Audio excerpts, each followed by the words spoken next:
नमस्कार लीडर्स. आपल्या या खास एक्झिक्युटिव्ह कोचिंग क्लिनिक सत्रात सर्वांचं स्वागत आहे.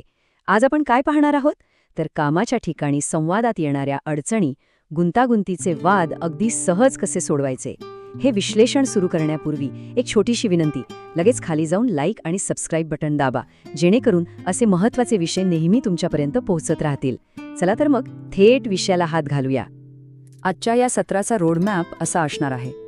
आपण केवळ पुस्तकी ज्ञान नाही पाहणार, तर तुमच्यासारख्या व्यस्त अधिकाऱ्यांना प्रत्यक्ष कामाच्या ठिकाणी कठीण वाटाघाटी करताना वापरता येतील अशा अगदी प्रॅक्टिकल ट्रिक्स आपण शिकणार आहोत.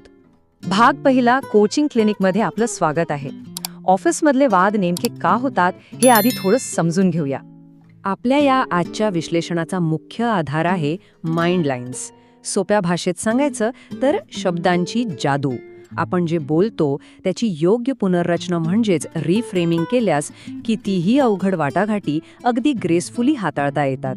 हे खरंच एखाद्या भाषिक जादूवर नियंत्रण मिळवण्यासारखं आहे. बँडलर आणि ग्राइंडर यांचं एक खूप छान वाक्य आहे. ते म्हणतात, जादू आपण बोलत असलेल्या भाषेत लपलेली आहे, फक्त आपल्याकडे जे आहे त्याकडे लक्ष देण्याची गरज आहे.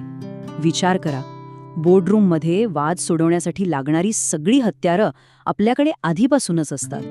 आपले शब्द आपली परिस्थिती कशी बदलू शकतात हे ओळखणं हाच खरा गेम चेंजर आहे. दुसरा भाग, अर्थाचे सूत्र. आता आपण माणसाच्या विचारांची एक अत्यंत बेसिक गोष्ट समजून घेऊया. हे एक अत्यंत महत्त्वाचं मानसिक सूत्र आहे. EB बरोबर IS म्हणजे एक्सटर्नल बिहेवियर बरोबर इंटरनल स्टेट. म्हणजे काय तर बाहेर घडलेली एखादी कृती आणि आपण मनातून त्याला लावलेला अर्थ. एक सोपं उदाहरण घेऊ. समजा एका कर्मचाऱ्याला कामावर यायला उशीर झाला. हे झालं बाह्यवर्तन किंवा EB. आपण लगेच काय विचार करतो, याला कामाची काहीच पडलेली नाहीये. हा झाला आपण लावलेला अर्थ म्हणजे IS.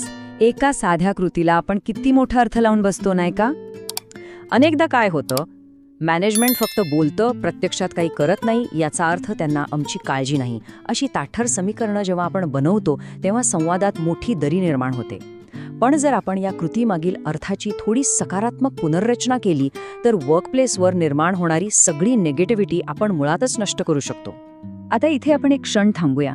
जरा विचार करा, कामाच्या ठिकाणी अशा थाठर व्याख्यांमुळे, गैरसमजांमुळे वाटाघाटी किती वेळा फिसकटतात. तुम्हालाही कधी असा अनुभव आलाय का? तुमचा एखादा असा वाटाघाटींचा किंवा वादाचा अनुभव आता खाली कमेंट करून नक्की सांगा. आपण सगळेच एकमेकांच्या अनुभवातून खूप काही शिकू शकतो. भाग तिसरा, तंत्र पहिले, आक्षेपांचे डिफ्रेमिंग. आता आपण संवादात निर्माण झालेले आक्षेप कसे मोडून काढायचे याच्या पहिल्या प्रॅक्टिकल तंत्राकडे वळूया. डिफ्रेमिंग म्हणजे नेमकं काय तर जे अर्थाचं समीकरण आपण मगाशी पाहिलं त्याचे छोटे छोटे तुकडे करणं. एखादा ठाम आक्षेप नेमका कोणत्या गोष्टींमुळे बनलाय हे शोधून काढणं. हे एखाद्या मोठ्या कोड्याचे तुकडे वेगळे करून पाहण्यासारखं आहे. उदाहरणार्थ, हाय स्टेक्स पिच चालू असताना एखादा क्लायंट म्हणतो की तुमच्या प्रॉडक्टची किंमत खूप जास्त आहे, आम्ही घेऊ शकत नाही. यावर आपण काय करायचं? त्यांना अतिशय अचूक प्रश्न विचारायचा. किमतीबद्दल तुम्हाला नेमकं काय जास्त वाटत आहे? हा एक साधा प्रश्न त्यांच्या मूळ गृहीतकांना तपासायला भाग पाडतो आणि थांबलेली डील पुन्हा सुरू होते. भाग चौथा, तंत्र दुसरे, आशयाची पुनर्रचना. आता हे दुसरं धोरण बघूया जे अधिक रंजक आहे. इथे आपण समीकरणाचा मधला भागच बदलून टाकतो आणि एका कृतीला एकदम नवीन अर्थ देतो. मगाचं उदाहरण घेऊ. कर्मचारी उशिरा आला म्हणजे त्याला कामाची काळजी नाही, याऐवजी उशिरा आला म्हणजे कदाचित तो दुसऱ्या एखाद्या अत्यंत महत्त्वाच्या प्रोजेक्टमध्ये व्यस्त असेल, असा अर्थ लावून बघा. लगेचच आपला दृष्टिकोन बदलतो आणि एका संभाव्य वादाचं रूपांतर एका सामंजस्याच्या संवादात होतं. पुन्हा एकदा थोडा वेळ घेऊन यावर विचार करूया. आपल्या टीममध्ये असा दृष्टिकोन वापरला, आक्षेपांची अशी पुनर्व्याख्या केली तर टीममधले संघर्ष कसे चुटकीसरशी सुटतील, हे तुमच्या स्वतःच्या टीममध्ये कसं लागू होईल यावर नक्की विचार करा आणि खाली कॉमेंट्समध्ये तुमचे विचार शेअर करा.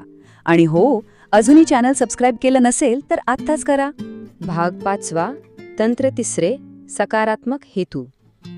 हे तंत्र तर अत्यंत सामर्थ्यवान आहे.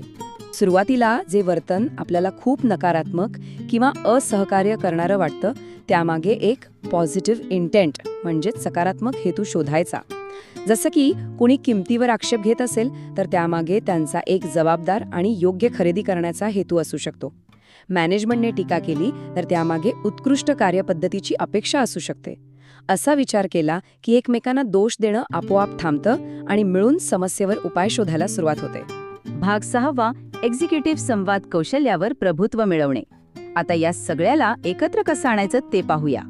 तुमच्यासारख्या बिझी लीडर्ससाठी हा एक परफेक्ट प्लेबुक आहे. मीटिंगमध्ये कुणी काही बोललं की लगेच मनातलं ते EB=ISचं सूत्र पकडा. 1 सेकंड थांबा, ती ताठर फ्रेम ओळखा आणि मग अर्थ बदलण्यासाठी माइंडलाईन तंत्राचा वापर करा. नकारात्मक दृष्टिकोन ओळखून तो अगदी त्याच क्षणी फिरवून टाकण्यासाठी हे 3 टप्पे खरोखरच उपयुक्त आहेत. आता विचार करा, कामाच्या ठिकाणच्या प्रत्येक मोठ्या आव्हानाचा, प्रत्येक वादाचा अर्थ जर आपल्याला असा बदलता आला तर किती कमालीचे रिझल्ट समोर येतील. मला खात्री आहे की हे स्किल्स प्रत्यक्ष वापरून पाहण्यासाठी तुम्ही सगळेच उत्सुक असाल. आजचं हे एक्झिक्युटिव्ह कोचिंग क्लिनिक तुम्हाला कसं वाटलं हे कमेंट्समध्ये नक्की सांगा. जाता जाता पुन्हा एकदा आठवण करून देतो, चॅनलला लाईक, शेअर आणि सबस्क्राईब नक्की करा. भेटूया अशाच पुढच्या अत्यंत माहिती